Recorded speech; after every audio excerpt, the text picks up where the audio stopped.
जय श्री राधे। बच्चों, आज दादी माँ की रात्रि कहानी में आपके लिए बहुत ज़्यादा कीमती, जो दुनिया में सबसे कीमती चीज़ है, उस विषय पे आज हम कहानी लेके आए हैं और इसका शीर्षक है जो चाहो सो पाओ। सोचें कि आप जो चाहेंगे वो उससे मिल सकता है। पेरेंट्स से भी माता पिता से भी यह अनुरोध है कि अपने बच्चों को एक कहानी ज़रूर सुनाएं। देखिए, हमको एनिमेशन फिल्म बनाना नहीं आता, इसलिए हम कहानी रूप में बता देते हैं।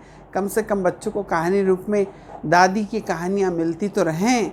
दादी माँ की जय। इतनी अच्छी अच्छी कहानियाँ दादी माँ ने हमको सुनाई हैं कि वो मैं आपके लिए लेके आता हूँ। तो दादी माँ की रात्रि कहानी में आज की कहानी है जो चाहो सो पाओ। एक महात्मा थे जो गंगा नदी के किनारे बैठे थे और ज़ोर ज़ोर से चिल्ला रहे थे कि जो चाहो सो पाओ, जो चाहो सो पाओ। सब लोग देखते थे, लगता है पागल है, खुद तो इतना दयनीय है, फटेहाल है, और जो चाहो सो पाओ, हमको क्या दे देगा ये, ऐसा सोच के कोई उसकी बात पे ध्यान न दे रहा था। लेकिन थोड़ी देर के बाद में एक लड़का बहुत देर से निकलते हुए उन्होंने देखा कि महात्मा क्या बोलते हैं। थोड़ी देर बाद वो उनके पास पहुंचा और बोला, महात्मा आप कह रहे हैं कि जो चाहो सो पाओ। तो महात्मा ने कहा, हाँ, तुम जो चाहोगे वो तुमको मिलेगा। तो बोले, मुझे चाहिए। तो उन्होंने बोला, अच्छा, तो तुमको क्या चाहिए? तो बोले, मैं चाहता हूँ कि मैं दुनिया का बहुत बड़ा एक हीरे का व्यापारी बनूं। तो महात्मा ने बोले, बिल्कुल, तुम जो चाहोगे वो मिलेगा। उन्होंने इस बच्चे का हाथ पकड़ा और अपनी मुट्ठी उसके हाथ में रख दी और बोले कि जैसे ही मैं मुट्ठी खोलूं तुम तुरंत पकड़ लेना। और उन्होंने जैसी मुट्ठी खोली वो आदमी ने मुट्ठी बंद कर ली। बोले, ये जो तेरे हाथ में मैंने एक हीरा दिया है, ये दुनिया का सबसे कीमती हीरा है। बोले, इस हीरे का नाम है समय।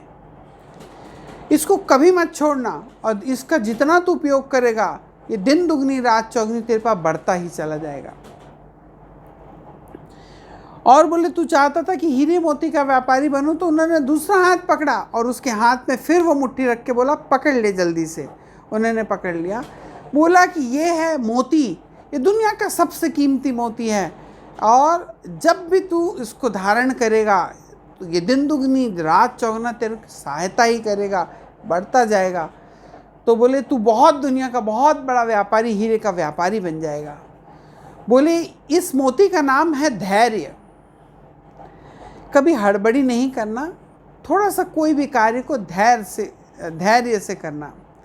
वो बच्चे ने, लड़के ने सुना, उसके ऊपर बहुत मनन करा, सोचा, और उसके बाद वो व्यक्ति एक बहुत बड़े व्यापारी, जो हीरे के व्यापारी था, उनके यहाँ जाके हीरे तराशने वाला काम सीखने के लिए उसके यहाँ ज्वाइन कर लिया।